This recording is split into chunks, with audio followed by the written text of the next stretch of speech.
उनका कहना यह है कि ऑपोजिशन और राहुल गांधी बार बार ये कह रहे हैं कि ये डिलिमिटेशन जो है ये आप इलेक्शन कमीशन और एक रिटायर्ड सुप्रीम कोर्ट जज की कमेटी से जो आप लोग करेंगे, और ये जेरिमेंडरिंग जो है ये कहीं ना कहीं वो शक की निगाह से देखते हैं कि कुछ सरकार ऐसा करेगी, इस तरीके से कंस्टिट्यूएंसीज को बांट लेगी। मेरा ये कहना है कि ये डिलिमिटेशन कानून किसने बनाया? हमने तो नहीं बनाया, आप ही के समय बना। और इस कानून के दायरे में जो चीजें आती हैं इसके पूरे फॉर्मूला हैं, कोई इसमें चेंज नहीं कर सकता उसके। फिर वो, और ये पूरे हाउस में आने वाला था, इसमें ऑल पार्टी की कमेटी के मेंबर होते हैं, हर संसदीय क्षेत्र में कमेटी होती है। ये कहीं कोई ऐसा फॉर्मूला नहीं है जो पहले नहीं बना है। पीछे अगर डिलिमिटेशन है तो मैं तो पूछता हूं कि ये आप ही के बनाए हुए कानून पे आपको क्यों सवाल है? तो अब आगे क्या होगा? आगे हम लोग बढ़ेंगे, निश्चित रूप से समय आने दीजिए। एक बार सेंसस होगा तो फिर आगे भी हम लोग बढ़ेंगे। तो इसके बाद सेंसस होगा, उसके बाद जो है डिलिमिटेशन होगा, इस पर आपकी क्या प्रक्रिया रहेगी? ऑब्वियसली जो प्रक्रिया के साथ अब जाना पड़ेगा। हम लोग सोचे थे कि ये समय रहते होगा तो हम समय डिलिमिटेशन भी करेंगे, सबको एक प्रॉपर प्रोपोर्शनेट में जो हक मिलना चाहिए वो भी देंगे, और कहीं ना कहीं महिलाओं का जो अधिकार है वो समय पे मिल जाएगा। जो 50% ज्यादा सीट देने की बात थी ऐसे राज्यों को जहां पर आबादी कम बढ़ी है, तो उनको ये नहीं मिल पाएगा? नहीं, अभी ऐसा कुछ हम नहीं कर सकते। तो सेंसस होने के बाद जो उसके पॉपुलेशन के साइज आते हैं और उसके बाद उस अनुपात पर निश्चित रूप। लेकिन ये परिस्थिति किसने पैदा किया? ये परिस्थिति जिस बात की आप चर्चा करी, किसने पैदा किया?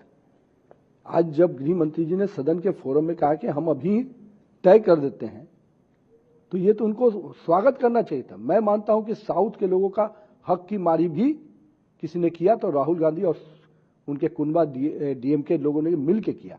आज साउथ को परेशानी में डालने का काम किसी ने किया है तो वही राहुल गांधी ने किया है। 5 राज्यों के चुनाव चल रहे हैं, 4 राज्य और पुडुचेरी। मैंने कहा कि थोड़ा सा हम लोग कलकत्ते में बैठे हैं तो इस पर चर्चा की जाए। कैसे देख रहे हैं माहौल को?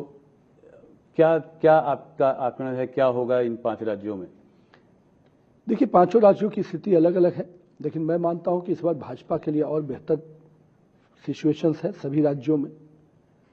असम, पुडुचेरी में निश्चित रूप से हमारी सरकारें रिपीट करेंगी, कहीं इसमें कोई दो राय नहीं है।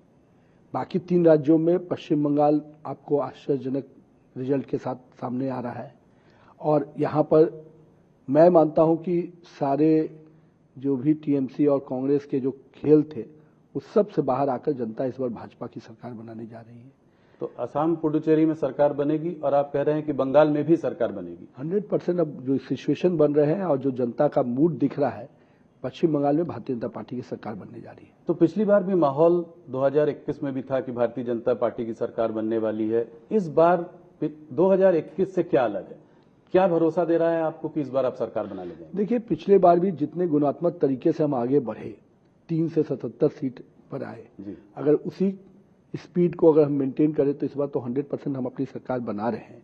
जहां तक अनुभव की बात आप कह सकते हैं, जनता कार्यकर्ता का एक जो माइंडसेट दिखता है और आम आदमी का जो रिस्पांस दिख रहा है कार्यक्रमों में, रोड शो में, गति बैठकों में, कहीं ना कहीं वो स्पष्ट है कि इस बार टीएमसी के जो अनारकी रही, जो गुंडागर्दी रही, करप्शन रहा, बांग्लादेशी घुसपैठ से आम आदमी त्रस्त है, तो ये सारे मुद्दे निश्चित रूप से टीएमसी के पूरे अगेंस्ट जा रहे हैं, और भारतीय जनता पार्टी इन मुद्दों की लड़ाई लड़ी है, तो निश्चित रूप से अग्रणी रूप से हम इसमें आगे बढ़ेंगे। तो टीएमसी का मानना यह है कि भारतीय जनता पार्टी सिर्फ 150-160 सीटों पर चुनाव लड़ रही है, क्योंकि बाकी 90 से ज्यादा सीटों पर माइनॉरिटी जो है प्रबल है, उसका जो है वोट शेयर 40-50% से ज्यादा है, तो वहां जीतने की कोई चांस नहीं है। तो इस बार आप हिंदू वोट कंसोलिडेशन देख रहे हैं, इस लेवल पर देख रहे हैं कि आपको बहुमत मिल जाएगी? देखिए, हम तो 294 सीट पे चुनाव लड़ रहे हैं जी, ठीक है। उनके आंकड़े किस प्रकार से वो कैलकुलेट करते हैं वो उनकी पार्टी की रणनीति होगी, लेकिन हम तो देख रहे हैं कि इस बार अगर हिंदू कंसोलिडेशन से ज्यादा पश्चिम बंगाल की जनता बांग्लादेशी घुसपैठ के विरोध में है, और उसमें चाहे हिंदू कंसोलिडेशन कहिए या आम नागरिक जो पश्चिम बंगाल का है, जो भी लंबे समय तक यहाँ रह रहा है, वो निश्चित रूप से बांग्लादेशी घुसपैठ के विरोध में है। और इसको जिस प्रकार से संरक्षण ममता दीदी ने दिया है, इससे पूरे आम आवाम में इसके प्रति रोष है, रिएक्शन है, और उसका प्रकटीकरण चाहे हिंदू कॉन्स्टिट्यूशन के रूप में आप देखिए या आम पश्चिम बंगाल के लोगों के समर्थन को देखिए। तो एसआईआर,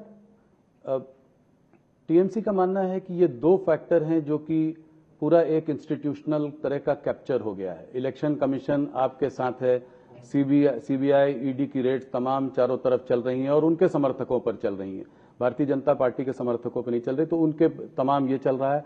और एसआईआर के रहते 90 लाख से ज्यादा वोट कट चुके हैं, तो इसका बेनिफिट क्या आपको मिल रहा है एसआईआर का, जो 90 लाख वोट? पहले ये समझिए कि 90 लाख में से 30 लाख ऐसे लोग हैं जो थे ही नहीं, तो निश्चित रूप से क्या उन लोगों का फर्जी वोट देने का अधिकार दे दिया जाए? और बाकी जो 60 लाख जिसके डिमार्केशन हुए, बाकी चीजें हुई, 92 लाख टोटल जो है।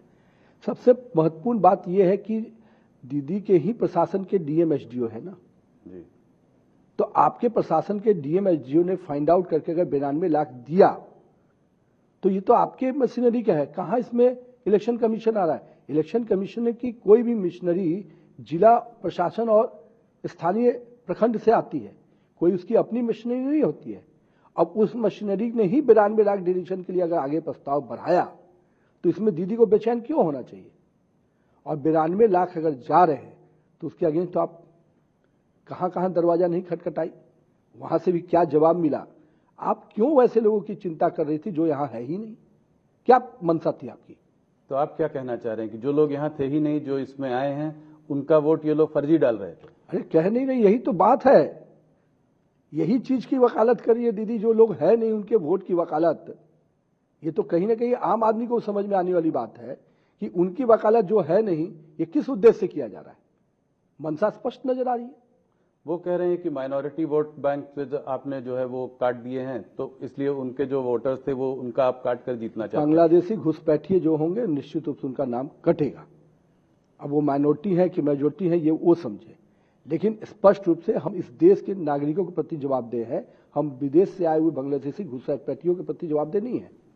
27 लाख लोग डिसएनफ्रेंचाइज हो गए हैं इस बार, इसको आप कैसे देखते हैं? ये लॉजिकल डिस्क्रिपेंसी के तहत इसको जो है, लोगों के पास 2002 की मैपिंग भी है, गवर्नमेंट डॉक्यूमेंट्स भी हैं और उसके बाद वोट नहीं दे पा रहे हैं। देखिए इस पूरे प्रोसेस को देखिए, सभी राज्यों ने इसी टाइम पीरियड में ये प्रोसेस पूरा किया, पूरी सिस्टम ऑफ मशीनरी आपके पास थी, आपके लोग, और उनको 4-4 महीना एक एक चीज के लिए इलेक्शन कमीशन 1-1 महीने का टाइम देता है। पहले ड्राफ्ट पब्लिकेशन होता है, उसमें आप दावा आपत्ति, उसके पहले फिर 1 महीने का और एक्सटेंशन टाइम देता है। 2-2 महीने में अगर सब लोगों ने कंप्लेन किया, दावा किया होता तो ये विषय आ रहे होते। लेकिन दीदी का जो ये विषय है, 27 लाख लोग और ये विषय, इनको पूरा समय दिया गया। और आज भी प्रोसेस में ये देखना चाहिए कि हम जिन लोगों को अधिकार दे रहे हैं वो अगर है तो निश्चित रूप से उनको अधिकार मिलना चाहिए, जो नहीं है उनके चिंता में क्यों बेचैन है ये मैं नहीं समझ पाया।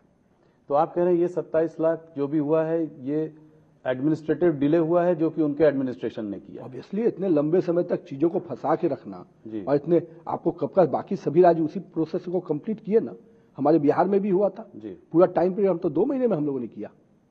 जुलाई अगस्त में हमारे यहाँ हुआ, सितंबर में प्रकाशन हो गया, यहाँ तो पूरा 4 महीना चला, दिसंबर से लेकर पूरा मार्च तक चला। आप उस प्रोसेस को, क्योंकि आपकी इच्छा ही नहीं थी इसको कराने की, आप शुरू से इसमें रोड़ा अटका रही थी, क्योंकि आपके हिडन एजेंडा थे और उस हिडन एजेंडा को पूरा करने में आपने यहाँ के लोगों का भी नुकसान किया है। वो कह रही है कि 2.5 लाख पैरामिलिट्री फोर्सेस जो है बंगाल में लगी हुई हैं, इस तरीके से कैसे इलेक्शन हो सकता है? मैं ये मानता हूं कि अगर फ्री एंड फेयर इलेक्शन के लिए कोई भी मेथड यूज करना हो तो करना चाहिए, और अगर इलेक्शन कमीशन मानता है कि हमको फ्री एंड फेयर इलेक्शन के लिए हमको पूरी मशीनरी चाहिए तो निश्चित रूप से सरकार को उपलब्ध कराना पड़ेगा।